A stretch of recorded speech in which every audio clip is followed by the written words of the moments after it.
Welcome back to my YouTube channel. നിങ്ങൾ വിചാരിക്കണ്ടോ ഈ പെണ്ണ് എപ്പോഴും വണ്ടി ഇരുന്നിട്ടാണല്ലോ വ്ളോഗ് ചെയ്യണേന്ന്?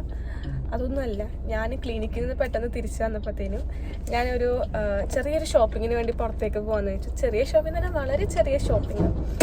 അപ്പം ജസ്റ്റ് ഒരു ടെക്സ്റ്റൈൽ ഷോപ്പ് വരെ പോകാൻ വേണ്ടിയിട്ടാണ്. അപ്പം ഞാൻ വിചാരിച്ചൊരു വ്ളോഗായിട്ട് എടുക്കാമെന്ന്. അപ്പോൾ കമോൺ, ലെറ്റ്സ് ഗോ അല്ലേ.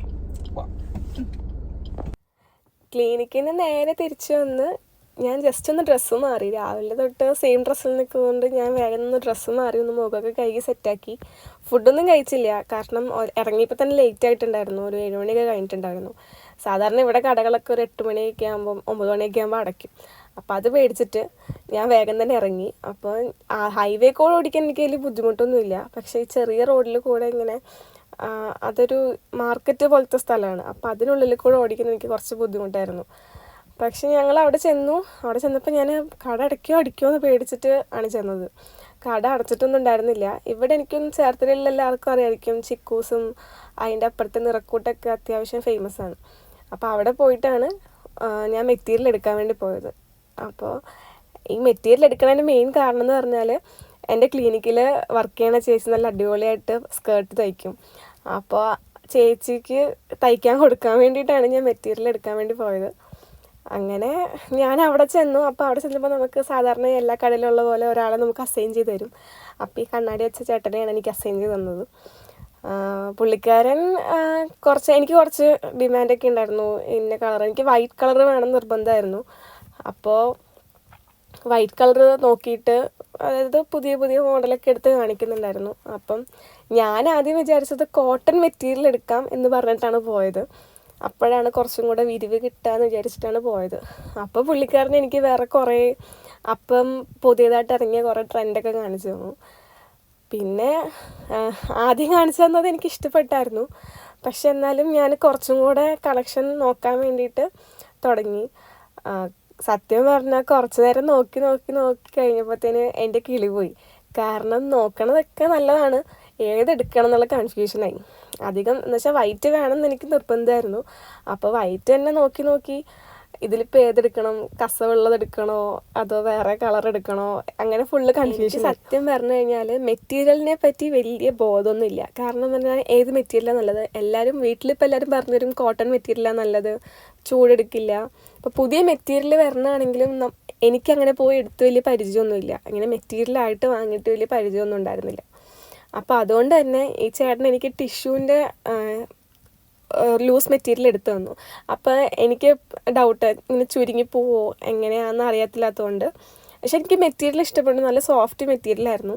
പക്ഷെ എനിക്ക് മെറ്റീരിയലിനെ പറ്റി വലിയ പിടുത്തമില്ലാത്തതുകൊണ്ട് ടിഷ്യൂ ചേട്ടൻ എടുത്തു തന്നപ്പോഴും എനിക്ക് ഒരു മടിയായിരുന്നു എടുക്കാൻ. ഇതിപ്പം ഉണ്ടാവുമോ? അപ്പം ഞാൻ ഈ കസവുള്ളത് പിടിച്ചപ്പോൾ ചേട്ടൻ പറഞ്ഞു, മോളെ ഇതിപ്പം എന്തായാലും ഒരിക്കലും ട്രെൻഡ് മാറത്തില്ല, കസവുള്ളത് എപ്പോഴും ട്രെൻഡിലുണ്ടാവും, അത് ഇനിയിപ്പം ഇപ്പം എടുത്താലും നീ പിന്നീട് വന്നെടുത്താലും എപ്പോഴും ട്രെൻഡിലുണ്ടാവും എന്നൊക്കെ പറഞ്ഞു. എന്നിട്ട് എനിക്ക് വലിയ ബോർഡറുള്ള ഇതെടുത്ത് തന്നു. പക്ഷെ ഇത് വലിയ ബോർഡർ ആയതുകൊണ്ട് എനിക്ക് അത്ര ഇഷ്ടപ്പെട്ടില്ല. കാരണം ഭയങ്കര വലിപ്പം തോന്നും എന്നുള്ള രീതിയിൽ അതെന്തോ എനിക്കങ്ങോട്ട് ഇഷ്ടമായില്ല. അപ്പോൾ അത് ഞാൻ വേണ്ടാന്ന് വെച്ചു. അത് കഴിഞ്ഞപ്പോഴത്തേനും ചേട്ടൻ്റെ അടുത്ത് ഞാൻ ചോദിച്ചു, സിൽവർ കളർ ബോർഡർ ഉള്ളതുണ്ടോയെന്ന് ചോദിച്ചു. അപ്പോൾ ചേട്ടൻ പറഞ്ഞു സിൽവർ കളർ ഉള്ളതുണ്ടെന്ന് പറഞ്ഞു. അങ്ങനെ സിൽവർ കളർ ബോർഡറും എനിക്ക് കാണിച്ചു തന്നു. പക്ഷേ എനിക്ക് മൊത്തത്തിൽ അങ്ങോട്ട് ഏതാ എടുക്കണ്ടേന്നുള്ള കൺഫ്യൂഷനിലായിരുന്നു. കുറേ നേരം ആ ചേട്ടനായിട്ട് ഞാൻ കഷ്ടപ്പെടുത്തി, പക്ഷെ അതെല്ലാത്തിനും സഹിച്ച് നിന്ന് തന്നു കേട്ടോ. എല്ലാം എടുത്തു തന്നു. അധികം എന്താ പറയുക, ഞാൻ പക്ഷെ എല്ലാം ഒന്നും തുറന്നൊന്നും നോക്കിയില്ല. അപ്പം തുറന്നു നോക്കേണ്ട ആവശ്യമില്ല, കാരണം വേറെ ഡിസൈനൊന്നും അതിനകത്ത് വരുന്നുണ്ടായിരുന്നില്ല, പ്ലെയിൻ മെറ്റീരിയലായിരുന്നു. അത് കഴിഞ്ഞപ്പോൾ ചേട്ടൻ ഞങ്ങളെ വേറെ കളർഫുള്ളായിട്ടുള്ള സെക്ഷനിൽ എത്തിച്ചു. എനിക്ക് വൈറ്റ് ആയിരുന്നു വേണ്ടത്, പക്ഷേ ചേട്ടൻ പറഞ്ഞു ഇതും കൂടെ നോക്ക്, ചിലപ്പോൾ ഇഷ്ടപ്പെട്ടാലോ എന്ന് പറഞ്ഞിട്ട് ഞങ്ങളെ അവിടെയും കൂടെ എത്തിച്ചു. അവിടെ ചെന്നപ്പോൾ എനിക്ക് അറിയില്ല, ഞാൻ നോക്കുമ്പോൾ എല്ലാം ഭയങ്കര കളർഫുൾ മെറ്റീരിയൽ, ഏതെടുക്കണം എന്നൊരു പിടുത്തമില്ല. പക്ഷേ പിന്നെ ഞങ്ങൾ അവസാനം ഒരു മെറ്റീരിയൽ ഞങ്ങൾ ഉറപ്പിച്ചു. അവിടുന്ന് ആ മെറ്റീരിയലും എടുത്തു. അപ്പോൾ അതിന് ലൈനിങ്ങും വേണമായിരുന്നു. അങ്ങനെ അതിൻ്റെ ലൈനിങ് നമ്മൾ സെറ്റാക്കി. പക്ഷേ അവസാനം ഞങ്ങൾ കറങ്ങി തിരിഞ്ഞ് വന്നത് വൈറ്റിൽ തന്നെയാണ് വന്നത്. എന്ന് വെച്ചാൽ ഞങ്ങൾ കളർഫുൾ മെറ്റീരിയൽ എടുത്തില്ല കേട്ടോ. കാരണം എന്തോ എനിക്ക് ഏതാ എടുക്കേണ്ടതെന്നുള്ള കൺഫ്യൂഷനാണ്, ഞാൻ എടുത്തില്ല. കാരണം അത് മാത്രമല്ല, എനിക്ക് ഓൾറെഡി എൻ്റെ കയ്യിൽ ബ്ലൗസ് ഉണ്ടായിരുന്നു. അപ്പോൾ അതിന് പറ്റിയ മെറ്റീരിയലും കളറുമാണ് ഞാൻ തപ്പിക്കൊണ്ടിരുന്നത്. അങ്ങനെ ഞങ്ങൾ അവിടുന്ന് ബില്ലൊക്കെ അടിച്ച് അവിടുന്ന് നേരെ ഇറങ്ങി. അപ്പം ഞങ്ങൾ ഫുഡൊന്നും കഴിച്ചിട്ടുണ്ടായിരുന്നില്ല. അപ്പം നമ്മൾ ഇറങ്ങിയപ്പോഴേ പ്ലാൻ ചെയ്തു നമുക്ക് തട്ടുകടയിൽ പോയിട്ടൊന്ന് ഫുഡ് കഴിക്കാം. ഞങ്ങൾ ഇവിടെ കുറേ കാലം കൂടി വന്നിട്ട് 2-3 തട്ടുകട ഉണ്ടായിരുന്നു. പണ്ടൊരു തട്ടുകട ഉണ്ടായിരുന്നു. ആ കടയിലെ ഫുഡ് അടിപൊളിയായിരുന്നു. പക്ഷേ അവർ നിർത്തിപ്പോയി. അവരിപ്പോൾ എവിടെയാണെന്ന് നമുക്കറിയില്ല. അപ്പോൾ ഇപ്പോൾ ഈ അടുത്താണ് ഈ തട്ടുകട നമുക്ക് അത്യാവശ്യം നല്ല രീതിയിൽ ഇഷ്ടപ്പെട്ടത്. അവിടുത്തെ ഫുഡ് അടിപൊളിയായിരുന്നു. അത് മാത്രമല്ല അവിടെ ഒരുപാട് ഫാമിലീസും ആൾക്കാരും ഒക്കെ വന്ന് കഴിക്കണ സ്ഥലമാണ്. അങ്ങനെ ഞങ്ങൾ അവിടെ ചെന്ന് വണ്ടി പാർക്ക് ചെയ്തു. അവിടെ ചെന്നപ്പോൾ തന്നെ ഫുള്ള് തിരക്കായിരുന്നു. അപ്പം പിന്നെ ഒരു അമ്മാമ്മ ഇരിക്കണുണ്ടല്ലേ, അവിടെ പോയിട്ട് നമ്മൾ ഇരുന്നു. അപ്പോഴത്തേക്കും അമ്മാമ്മ ഫുഡൊക്കെ കഴിച്ചിട്ട് പോയിട്ടുണ്ടായിരുന്നു. അപ്പോൾ ദേവൻ പൊറോട്ടയാണ് സ്ഥിരം, അതാണ് അവന് ഇഷ്ടം അവിടുത്തെ. ഞാനും അമ്മയും ദോശയാണ് പറഞ്ഞത്.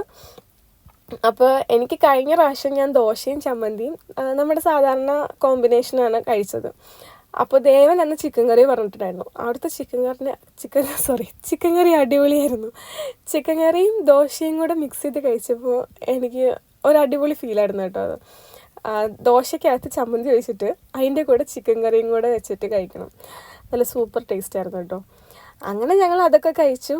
അപ്പോൾ ദേവൻ പറയുന്നത് എനിക്കൊരു ഫുൾ ചിക്കൻ കറി മൊത്തത്തിൽ വേണമെന്ന് പറഞ്ഞു. അങ്ങനെ അവന് ഫുൾ ചിക്കൻ കറി കൊടുത്തു. ഞാനും അമ്മയും ഹാഫ് എടുത്തു. അങ്ങനെ അതൊക്കെ കഴിച്ചിട്ട് നമ്മൾ കുറേ അവൻ്റെ സ്കൂളിലെ കാര്യങ്ങളൊക്കെ സംസാരിച്ച് ഞങ്ങൾ നേരെ വീട്ടിലേക്ക് പോവാണ്. വീട്ടിലേക്ക് പോണ വഴിക്ക് ഹൈവേയിൽ ഒറ്റ പ്രശ്നമേ ഉള്ളൂ, ഈ ലൈറ്റ് നമ്മുടെ കണ്ണിലേക്ക് അടിക്കുമ്പോൾ വല്ലാത്ത ബുദ്ധിമുട്ടാണ്. കണ്ണ് കാണുന്നവർക്ക് കൂടെ പോലും നമുക്ക് മര്യാദയ്ക്ക് വണ്ടി ഓടിക്കാൻ പറ്റാത്തൊരവസ്ഥയാണ്.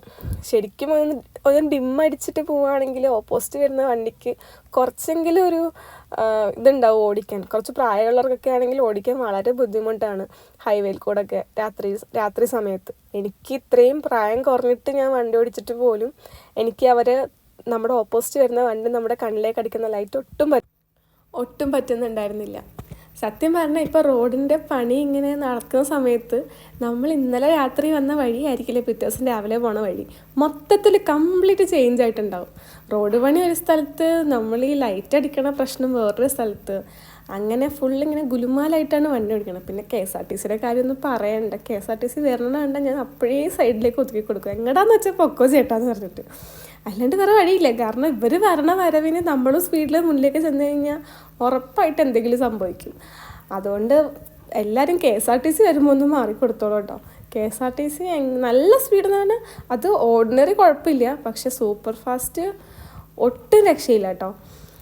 അങ്ങനെ ഈ കാര്യങ്ങളൊക്കെ പറഞ്ഞ് ഞങ്ങൾ നേരെ വീട്ടിലേക്ക് പോയിക്കൊണ്ടിരിക്കുകയാണ്. അപ്പോൾ നിങ്ങൾക്ക് ഈ വീഡിയോ ഇഷ്ടപ്പെട്ട് കഴിഞ്ഞാൽ ലൈക്ക് ചെയ്യുക, ഷെയർ ചെയ്യുക, സബ്സ്ക്രൈബ് ചെയ്യുക. ഞാൻ മാക്സിമം എൻ്റെ വീഡിയോസ് നല്ല രീതിയിൽ നിങ്ങളുടെ മുന്നിലേക്ക് എത്തിക്കാൻ ശ്രമിക്കുന്നുണ്ട്. ഇനിയും ബെറ്ററായിട്ട് വീഡിയോസ് ചെയ്യണം എന്നാണ് എൻ്റെ ആഗ്രഹം. അതുകൊണ്ട് കുറച്ചും കൂടെ എഫേർട്ട് ഇട്ട് ഞാൻ കുറച്ചും കൂടെ നന്നായിട്ട് ചെയ്യുന്നതായിരിക്കും. അപ്പോൾ എല്ലാവരും സപ്പോർട്ട് ചെയ്യുക. Keep liking, keep commenting and keep subscribing my channel. അപ്പോൾ ഇത്രയൊക്കെ ഉള്ളൂ. Tata, bye bye and stay tuned. Next video ഉടനെ തന്നെ വരുന്നതായിരിക്കും. അപ്പോൾ ശരി, ടാറ്റ.